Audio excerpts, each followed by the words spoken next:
Hi Pratibha. Hi everyone. Hello. Yeah, Pratibha, are we audible? Yeah, very much. Great. So I think since we only have about 50 minutes in our hands, so we're just gonna quickly jump on to a quick introduction, and then you can start walking the audience through your presentation. Absolutely. So hello everyone. Thanks for being a part of this DigiGrad webinar. So just a quick introduction about Pratibha. So she's a speaker today, and she's leading the marketing strategy for Carl Zeiss and holds about 14 years of experience in various strategic marketing roles. Now today she'll be talking about maximizing results using marketing automation. And another thing for all the attendees, please keep pinging your questions on the chat as Pratibha walks us through the presentation, and we'll be taking that up in the last 20 to 25 minutes.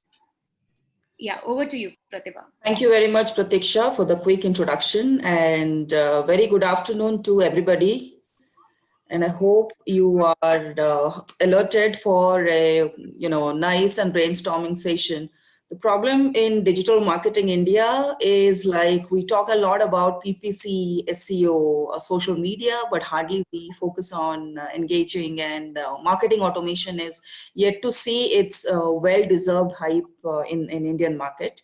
So I thought of, and I'm a die-hard fan of marketing automation. I preach marketing automation to my fellow marketeers. So let's dive into the discussion. Let me quickly share my screen with you. Is it visible, Pratiksha, my screen? Yes, it is. It is. Okay, so I'm not a believer of fancy slides. So you will find my slides very vanilla.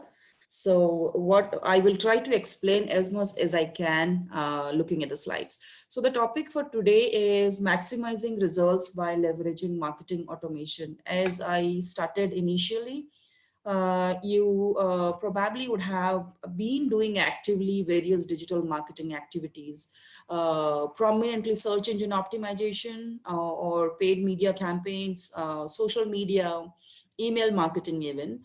But today I'm going to elaborate and try to bring your attention to how to centralize your marketing automation, your marketing activities, and try to deliver outcomes from your expenditures that you're doing through digital marketing activities. So specifically the current time where COVID is in place, and you all of you know what is happening to the businesses, to the marketing budgets that we have.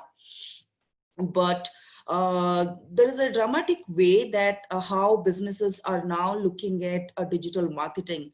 I'm seeing like digital marketing nowadays is being looked at as to be performance marketing, because most of the marketing budgets in the that is being sanctioned at the beginning of the year to the marketing departments has been either shrunk or it has been completely slashed off. Certainly, if companies, organization is struggling to sell during this difficult time, revenue is not coming in, the year-long allocation for marketing budget is definitely going to cut down, or even it's going to be nil.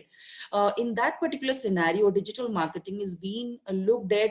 Can you deliver performance? Can you help the business to get either revenue, or can you help the business to sell directly, or can you help the business to generate qualified leads?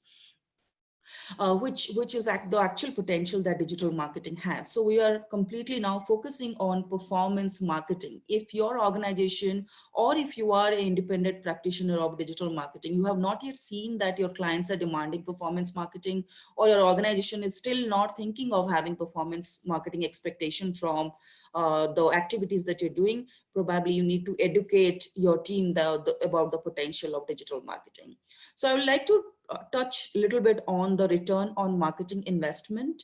Certainly, there is a blend of online and offline marketing when you talk about ROMI, but now in this presentation, we'll stick basically to the ROI from digital marketing expenditures. Quick intro about me. So I work with Zeiss, which is called Carl Zeiss India. And we are a B2B as well as B2B2C caterers. We have different ranges of portfolio, and I lead strategic digital marketing for Zeiss. They have medical devices division, they have spectacle or your lenses division. We have in fact, IMT, if you know, the metrology section, which is core B2B, as well as we have research microscopy section as well. I am an avid reader. I love to coach my fellow marketeers, and I always love to experiment new things. I have a small YouTube channel where whenever I get time, I create content around. So if you want to stay connected and you think I can add value to your career, you can definitely connect with me on YouTube. So then next move to this. The image is not pretty clear, but I think some point of time or other in your career or on your Google search to learn more about digital marketing, you would have seen this something called as marketing technology landscape or MarTech tools landscape. So if you see, like today we're standing at mid of 2020, and if you look at the history of MarTech tool evolution, it has gone multi-folded over the last 5 years. We started with initially when we consolidated the MarTech tools 5-6 years before. We're standing at 400 to 500 tools, and now today we are standing at close to 8,000 tools, and this data is taken from martech.com. The survey is done by chiefmartech.com. If you look at the color patterns, I will try to explain you. This is actually the collection of the digital marketing tools that we have. The red one or the maroon one is basically advertisement and promotion related. The orange one, which is the left, extreme left section, that is mostly for content marketing and user experience oriented. Whereas the central yellow line you are seeing, they're basically social media and engagement platforms or tools related to social media marketing. And the green ones are basically e-commerce and sales, CRM, those kind of tools. And the center blue is data analytics tool. And if you find any gray area, that is basically digital marketing management tools. So if you look at this particular chart in the spread of the colors, we are mostly seeing social media marketing and management tools are pretty much there in the market, as well as your e-commerce or sales and CRM related tools are pretty much prevalent in the industry. But this is very dynamic. You can see a dramatic change probably 6 months later. So the purpose why I kept this slide for you, to give you an idea the speed at which MarTech is growing and why it is essential to kind of consolidate the tool selections or the tools you have within your organization. Let's say it is the adoption of tools are very individual specific. Many organizations in India are still adopting, at a very nascent stage, and they're adopting digital marketing. And they're mostly utilizing those tools which are being recommended by either the employees or the people, the friends and colleagues references. But that's not the right way to invest in your tool. The digital marketing tools that you should use, first of all, it should be scalable, because today probably you are starting with a small amount of limited amount of email IDs and database, or you have very limited traffic on a website. So you are probably compromising yourself with a small tool, but tomorrow when your business is going to scale up, you suddenly realize that the tool is not supporting you, because every tool comes with a learning curve. Towards the end of the discussion, I will also emphasize why it is important not to be dependent on tools, rather than utilize the tools based on the strategy you're formulating. So I'll move to the next one. I'm a big fan and believer of multi-channel marketing. When I say multi-channel marketing, it is not only digital marketing. Multi-channel can come with traditional approach as well. But since we are now exclusively talking about digital marketing activities, I would like to show you the multi-channel marketing approach with digital marketing. as we all do, like we do some bit of SEO, we definitely focus on website optimization, conversion rate optimization. We focus on social media marketing. We spend money on paid campaigns like Google Ads, search ads, banner ads, or there are a lot of other emerging paid advertisement platforms as well. Email marketing, of course, we do webinars, education, and we collect customers. Database is part of registration. Reporting and analytics is a part of it. And once everything falls into your data management platform or your email marketing platform, we start engaging with the audiences, which is a part of your lead management. But the point to note here is the depth and extent to which you are utilizing each channel can ultimately impact your lead quality, which all of us know. For example, we all know that if you are spending money on Google search ad campaigns, the quality of lead is, I'm telling you, like industry average or performance average, but the results may highly vary from individuals to individuals. The search engine ad lead quality in terms of conversion rate is little better than social media leads. That is a common perception, and I myself have also witnessed that. Why? Because when somebody is searching something, it is a high intent audience for you, and you normally see a better rate of conversion, even though conversion is highly dependent on several factors: your availability, price, post purchase experience. There are several things that matters while the conversion rate we count. Having said so, we also have seen better conversion rates with remarketing campaigns. I'm sure all of you might be using remarketing campaigns in your day-to-day life, or when you are setting up any paid campaigns.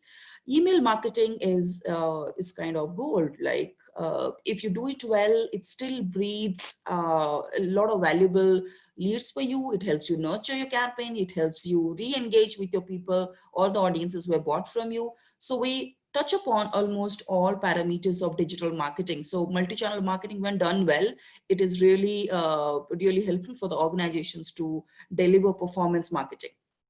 Now, if you look at the central hub here, it is marketing automation. So it essentially says, whatever, inbound or outbound marketing activities you are doing, bring all of your database or bring all of your collected leads into a central platform where you can take action. Why this is needed? If you look at the right side, you generate leads through online and offline marketing activities. Now, lead generation is a part of marketing, and being this time specifically where businesses are looking performance marketing, lead generation is a must, whether it's B2B or B2C. So once you generate leads, certainly few leads get converted. Maybe if your buying cycle is like 3 to 6 months, or it's an instant buying cycle, you convert few of the leads and few of the leads are lost. The problem with many of the digital marketers, even if the leads are lost, we just stop communicating with them in terms of engagement. What we do, we keep on sending them transactional emails, or where we normally send, okay, this is 5% off to you, or buy together, save together. There are a lot of ways you can communicate, but mostly when you communicate transactional content with them, they don't connect because they didn't buy from you because of specific reason. Either they are not mature leads, or they do not have a need right now, or simply they're not able to afford this moment, afford the product or solution this particular moment. So what you need to actually do here is to engage with them. And engagement will only come when you understand them well, like which stage of the buying journey the audiences are. It's easier said than done, but you have to actually do customer journey mapping, which is exactly my next slide is. If you are, let's say, a fresher who is starting your journey as a marketer, or you are a senior professional, understanding your customer journey is extremely crucial, because unless and until you understand what is the behavior or what are the stages through which normally your customer moves from one stage of the buying journey to the other, it is very difficult to do engagement marketing to them. And we always end up in sending them transactional emails, which they will always avoid. So this is a typical example of a customer journey. Based on your businesses, you can actually customize and fine tune the customer journey. For example, in healthcare scenario, this journey can be customized. In pretty long sales cycle, you can actually customize this journey. But this is a typical framework on how customer journey happens. Many of you have heard about AIDA framework: awareness, interest, desire, action. And it is a derivative of this particular slide, is a derivative of that, where you have typically 5 stages of your customer journey: awareness, consideration, purchase, retention, and advocacy. When we talk about awareness, nowadays people don't call the organizations to get aware about any product and services, because internet is everybody's best friend. So if they feel they have a need, they mostly go to the internet to ask the right kind of question, to seek as much information they can, and they make a perception about a product and service. So that is where probably most of the organizations, they try to focus on dominating their presence on the search engine. Why? Because nowadays people do not call or do not email to the organizations directly or to the seller directly to get aware about their product and services. For example, I'll tell you a typical buyer journey. Let's say I'm looking for a dishwasher, which is I'm seriously looking at this moment. I'm not calling any companies to look at what kind of features they're offering, what kind of services they have. What I'm doing for last 10 days, I'm doing my own internet research to find out which brand is good, which brand is good for Indian market, who has better services in Bangalore, what are the customer reviews who are using these particular, brand products, what are the latest models, and what are the pros and cons of the latest models. Do I really need highly advanced model? I'm not calling anybody. I'm doing my own research, and this is what today's generation audiences are at awareness stage. It's very difficult to one-on-one connection with the target audience. Then what should you do? So that is where either you run paid advertisements, you write blogs, you create a lot of video contents, you reach out to the audiences through social media, you do search engine optimization of your pages, so that at the awareness stage you are able to grab the attention of the audience. That is so crucial. And if you as a brand is not visible when somebody is trying to spot you, or spot the product and service at the awareness stage, it's very difficult to mold them or reframe their attention to your brand if they enter into consideration stage. Because the major difference between awareness and consideration is somebody has made a perception about a product and service, and they have handpicked or shortlisted certain brands they want to opt with. When they move to the consideration stage, again, you need to also understand they will be asking specific keywords on search engines. They will be consuming consideration oriented content on the digital platforms. So have you created those ones? So similarly, if the consideration stage, your brand is able to convince, probably they will get converted as a lead on your web pages or any of your digital touch points, or they can call your call center, they can call your helpline number, and they can get in touch with you. Then the journey between consideration to purchase is very sensitive. Many times you'll think, okay, our product is a fantastic product. Our marketing is really good because we were able to grab the attention of the audience at the awareness and consideration stage. But your service might not be good. So your service, even though it's not a marketing component, it's not a product component, is impacting the purchase decision of an individual. Understanding, so if you connect the dots and understanding the user behavior or the buying journey of your target audience is very crucial.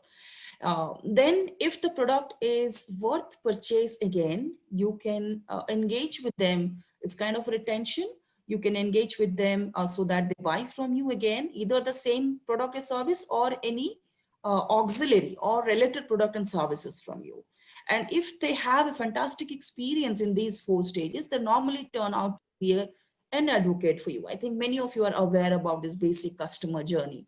So what should we do with this understanding, right? So once you have a clear understanding on what kind of journey your customer is going through, you basically create content around the different stages of the journey so that you catch the attention of your target audience and try to pull them towards your web page or any other digital asset, maybe your landing pages are there. They go to your social media page. They go to your, they interact with the chatbot on your Facebook page or on your web page, and then you convert them. The moment you convert them, they basically enter into your email marketing database. I'm not sure how many of you do this. Mostly, or the best practice is whenever the lead enters your database, they should enter into a nurture workflow immediately.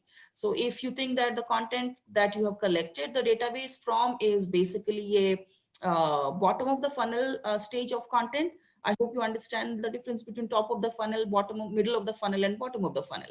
So that will only come through if you understand this journey, right? So based on the stage or through which content you are collecting the database from, you can start triggering or engaging communications, engaging communications with them, so that you are able to push them or motivate them to move to the next stage of the buying journey. The 4 steps towards marketing automation. If you are collecting your email IDs, many of you might be using WordPress. WordPress is fantastic. Forms like contact form 7 and XYZ different forms are there. But normally the problem with these kind of forms are when you collect the data just sits as a collection plan on the collection platform. You are not able to trigger any communication with them unless and until you connect them to either a basic email marketing automation tool or a full-fledged 360-degree marketing automation tool. So if you're still using collecting data through such kind of plugins or any other tool where your data, when they enter your database, they just sit idle, please relook, do the audit, and try to connect them to basic email marketing platform tool and keep on engaging with them. So the first and foremost thing of marketing automation is data collection. So data collection can happen at your website, your landing page, through chatbots, through WhatsApp icons. WeChat is we're not using, but any country if they're using, they can also utilize this platform. Then once you collect the data, you need to do data segmentation. Data segmentation is very crucial because the more informations you know, or the more and more details you know about your audiences, you can actually trigger communication. Okay, I'm so sorry. Okay, so the data segmentation is very crucial because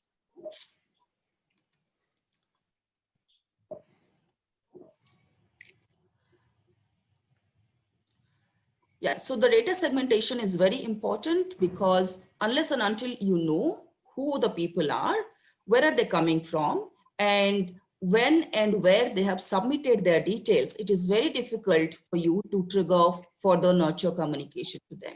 Having said so, the most important enablement you need to do here is don't just collect name, email ID, and phone numbers. Nowadays, if you look at businesses like you go to HubSpot for downloading any content from their site, it is not only asking you name, email, address, it is also asking you what you do, what is your company size, or what kind of industry you belong to. Why they're asking these kind of questions? This is something to learn here. They're asking you this question because they want to segment their data so that it is easier for them to send targeted communications only. It's not something called e-blast. Many of us, like as marketers, we are a big fan of e-blast. That means we have an email to send out, let's send it to everybody, irrespective of knowing whether they'll be interested in the product or services or not. So the problem here is not with the marketers. The problem here is the source of the data that you have collected in the past, because you don't know anything beyond name, email address, and phone number. If you don't know, how can you segment, or how can you fine tune which kind of communications you want to send out to them? So rethink and reframe the questions you are asking when you are collecting the data. The direct impact of asking more questions while collecting the data is it can reduce the amount of data you can collect, because many people, they don't have time to answer all the questions. Many of them, they will they will just fill name, email address, phone number. After that, they will see you are asking too many questions. They may close the browser. but that's fine. You may lose some data, but whatever data is entering to your database, they have high intent to transact with you, or they have high intent to develop relationship with you. That is where they made an effort to fill up all the details. Second, you know a lot of informations about them, which will help you trigger them the communications in the future. Then once you have a good quality data entering into a database, now you need this right time to trigger the workflows, right?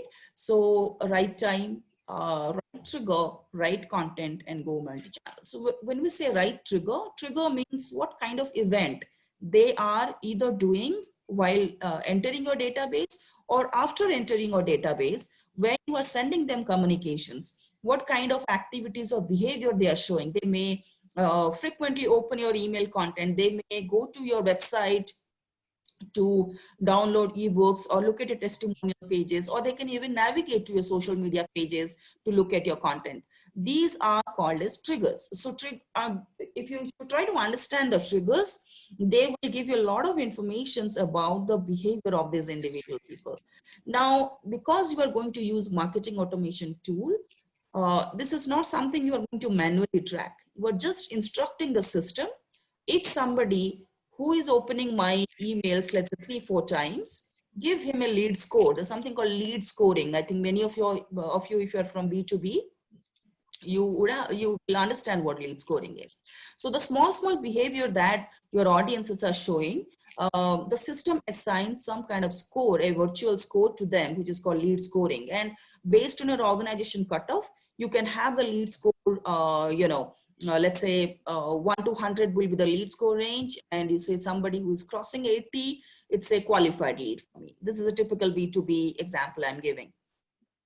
So if you have a right trigger, a combination of right triggers, and you instruct the system to communicate or trigger communication based on the send out communication based on the trigger, then it is highly engaging for the audiences. You might be thinking, let's say Amazon experience. Many times in e-commerce, we do not say it's an e-commerce experience, we say it's an Amazon experience, because that's kind of a benchmark how e-commerce marketing should happen.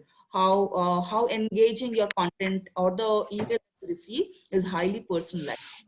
And because we've set that as a benchmark, we try to work towards it. How can we give similar kind of experience to our audience? It's no harm to get a right benchmark, because that is where it will kind of give you a standard to which you need to take business up to. So right timing and right trigger is very crucial, followed by right kind of content. Now, once you understand the behavior that you're showing, your content should be complementary or highly contextual to cater to these kind of triggers, because the triggers will indicate their behavior, their buying journey, the stage of buying cycle they are, and based on that, please trigger the content. And based on that, it will be basically pushing them from one stage of the journey to the other. And go multi-channel, as I always preach, don't only concentrate your activities only for SEO because it's free, because you can do it in-house, there is no money to be spent. So don't only, or social media, you just keep on posting organic content. Some point of time, it is also essential to reach out to the audiences beyond search, your organic traffic or the people who are connected to your page. Spend some money, but always be accountable on what are you delivering with the money that you're spending. And once your workflow is set, you start delivering your content, and analytics is definitely a part of digital marketing. You have to always look at the performance. Having said so, workflows are always experimental. There is nothing called as sure shot workflow that, these kind of content, if you communicate through these channels, this is definitely going to push your customer from one stage of the journey to the other. There's nothing called as a sure shot workflow. You have to always experiment with the the kind of content, the kind of trigger, and you have to find out the best working model or best working workflows for your business. And that is mostly the skill of the digital marketer. I'd like to throw some more lights into content marketing, because this is where essentially everything connects to. Even if you understand the journey pretty well, you have highly efficient triggers configured, you have one of the best marketing automation tool in place with you, If your content is not communicating what you're trying to convey, and your content is not delivered to the target audience at the right time, your whole effort of doing marketing or digital marketing, it fails. It's a strong word, but yeah, it fails. If your content is not appealing, it fails. So before, I highly recommend, there is a free course on Coursera on content marketing. I think they open the slots for registrations once in a quarter or something, from UC Davis. I picked it from there, this particular slide.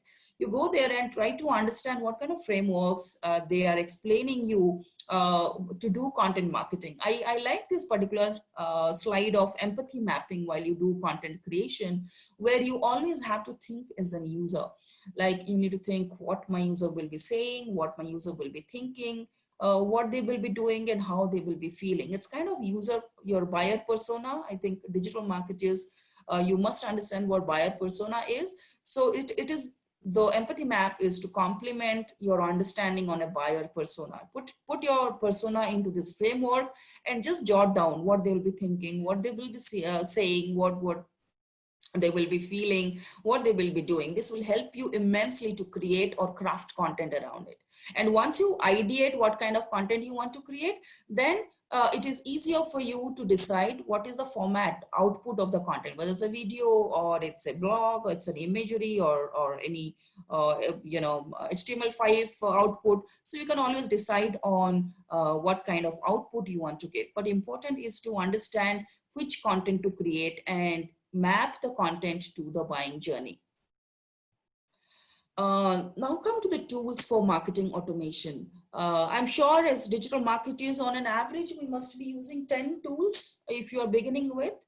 So 10 different tools which do not communicate with each other. If you look at 2 different analytics or web analytics, both the tools will be talking separate things. If you have an email marketing platform saying 200 traffic has gone to your website, where Google Analytics will be saying only 150 hits are there. Now you get confused whom to trust.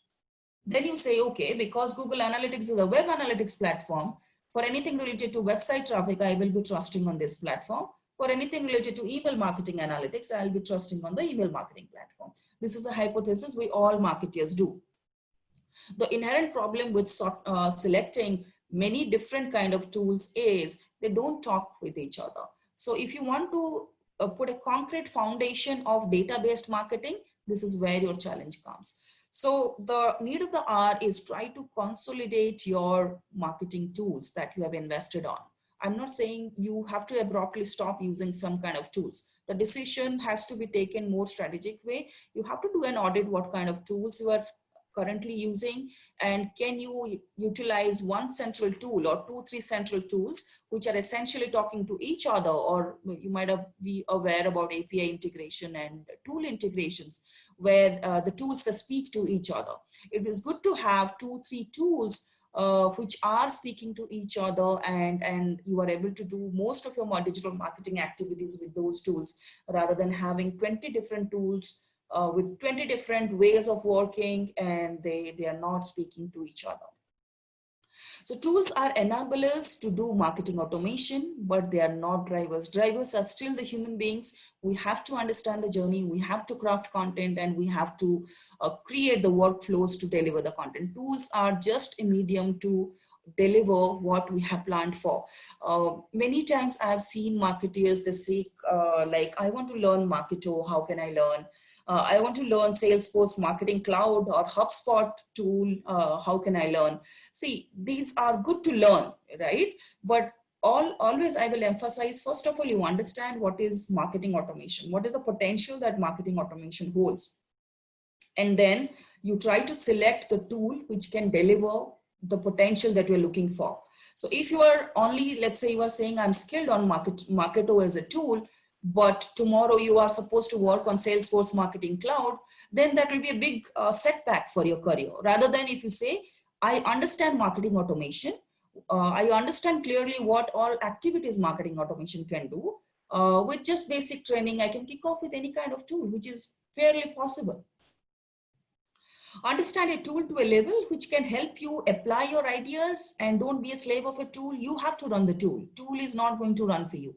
You have many times I've seen people, organizations have invested on very, very expensive marketing automation tools. Like some of them will be using Eloqua, some of them will be using Marketo. They are bomb expensive tools. But the way we use it is basically as an email marketing platform, because these are, I normally say these tools like Salesforce Marketing Cloud, Marketo, Eloqua are monster tools. They have huge potential, which we marketers don't even know the potential they hold. So we normally, how we use them, we normally send emails or we do email blast using these tools. In this scenario, it's better to have a basic email marketing automation tool rather than investing on a tool which we are not able to utilize to its fullest potential. Use tools to get analytics. That is where I told, if you have 2 or 3 consolidated tools, your analytics on the data that you are collecting will have more confidence on them, because they will be all integrated, data points. So you'll be saying that, okay, I'm seeing this much web traffic is going and this is the behavior they're doing on my website, and my social media tool is also saying similar things. So you say now you have now full confidence on your data that you're collecting, which will help you to frame a strategy around it. So don't be a slave of the tool. Many times I've seen SEO specialists specifically, they mostly do SEO audit and they're highly dependent on the tools. Like the tool says this much is the traffic, the tool recommends this. Okay, that is good to have, but you have to use your own strategy to come out or to utilize the data that the tool is trying to indicate you. Then how should we maximize results? Basically performance marketing. You have to have a very defined strategy in place. You have to have a clear planning in place, because unless and until you have a plan on which you have to walk, it's end of the day, it is all failure, because you didn't know what to deliver and you suddenly ad hoc, you created a plan and you deliver. So there will be no end-to-end connectivity, right? So from the beginning of your marketing activity or digital marketing activities, you have to define a clear strategy based on the objectives you have within an organization, and configure where marketing automation is going to fit, or what are the activities marketing automation can do to achieve your goals or to execute the strategy you have in place. Customer journey and content marketing is the key. You go to any digital marketing conference, you listen to any thought leaders in digital marketing, everybody will focus on content marketing, because that is where you are able to convince a customer without a human touch. Create workflows that will match with your customer journey, and it is always experimental. There's nothing foolproof. It might have been worked in your previous campaign. Very high likely or high chances are there it may not work for your existing campaign.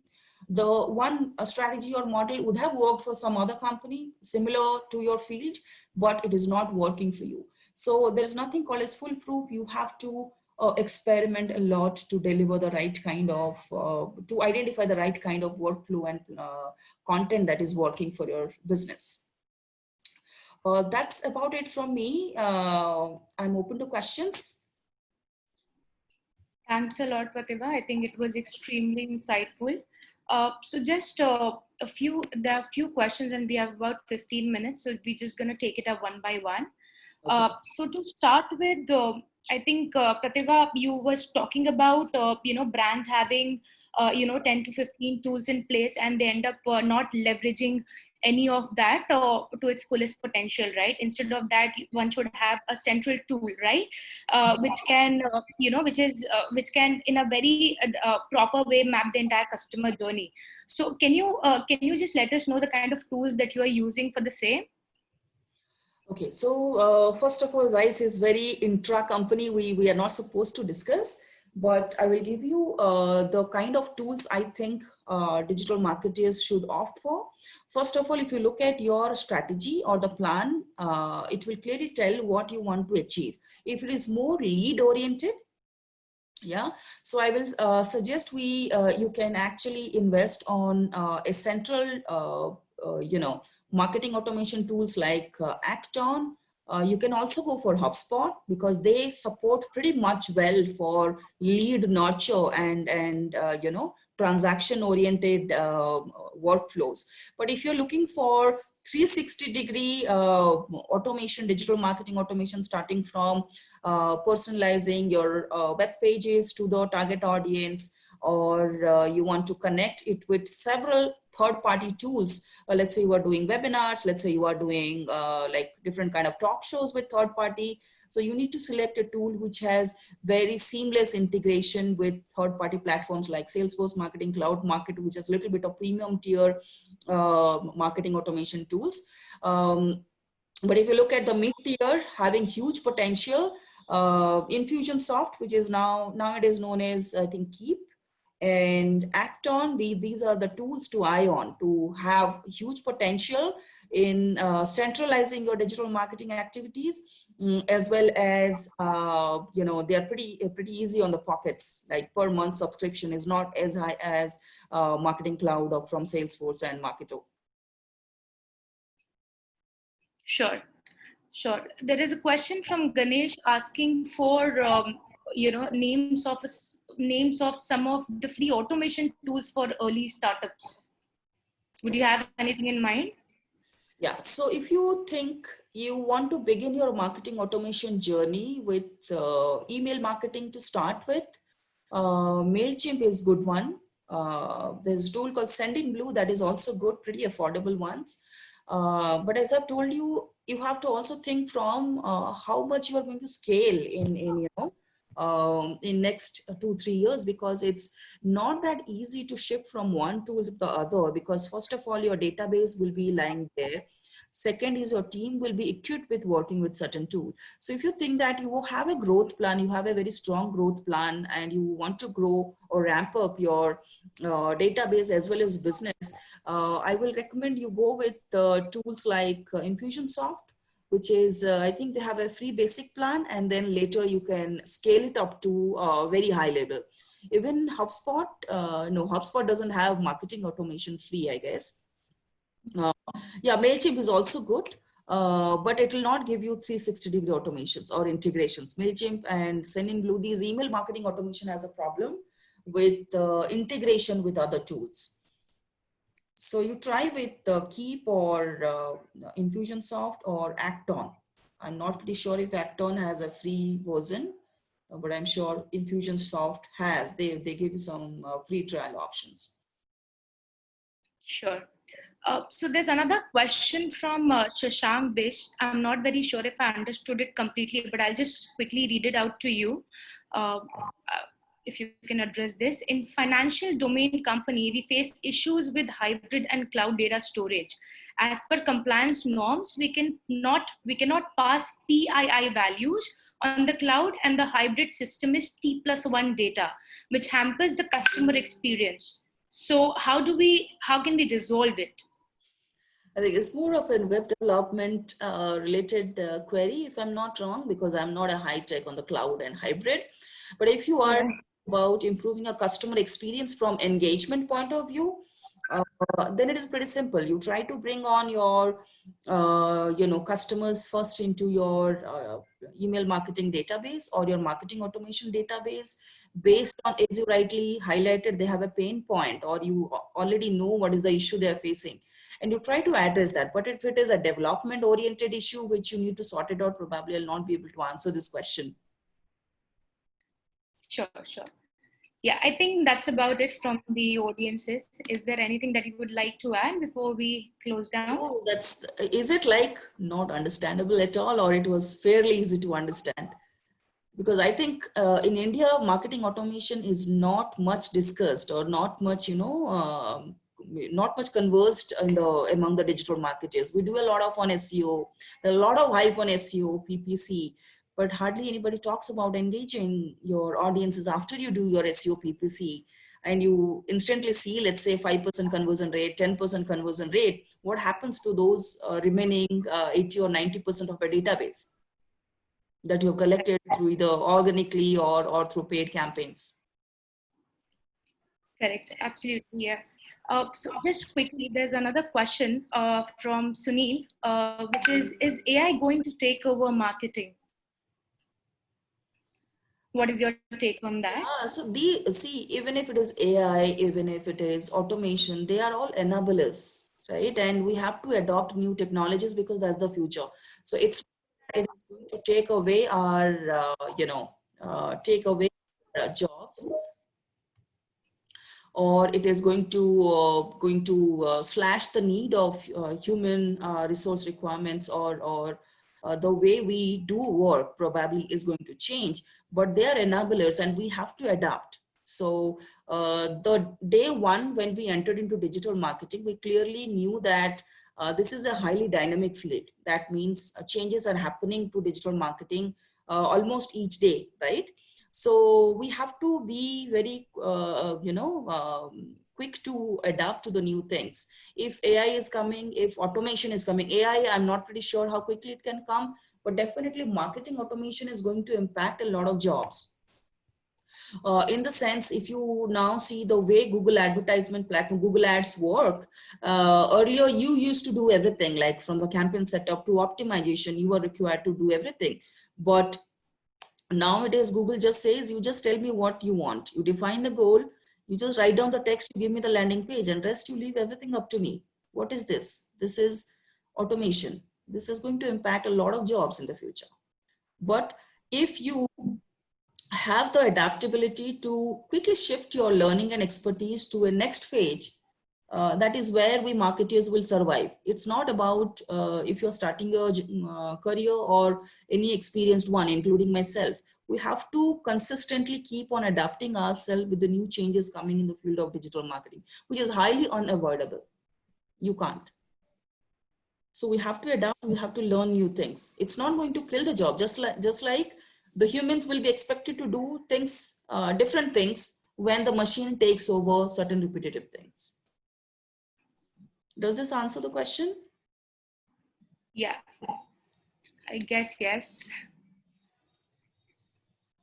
Yeah, I think that's about it. So I think, guys, if there's any further question, I think we have another 5 minutes.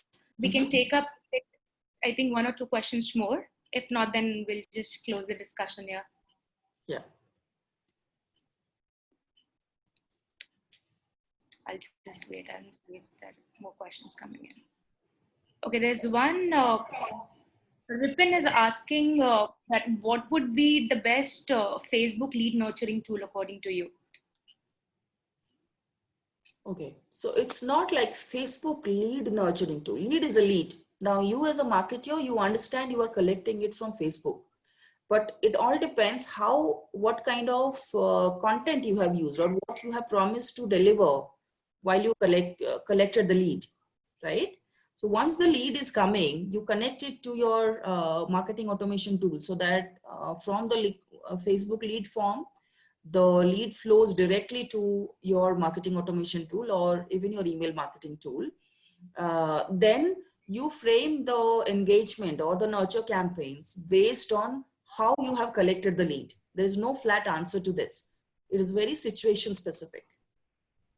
Yeah. So if you have promised somebody that please fill the form to get the ebook on this a particular topic, then you better know what the topic you are promising him and what is the stage of the journey that somebody will be interested in that topic or that content. And based on that, you channelize your next nurture emails or nurture content to the audience. So right. Yeah, so it's irrespective of whether you are collecting from Facebook or Google search ad.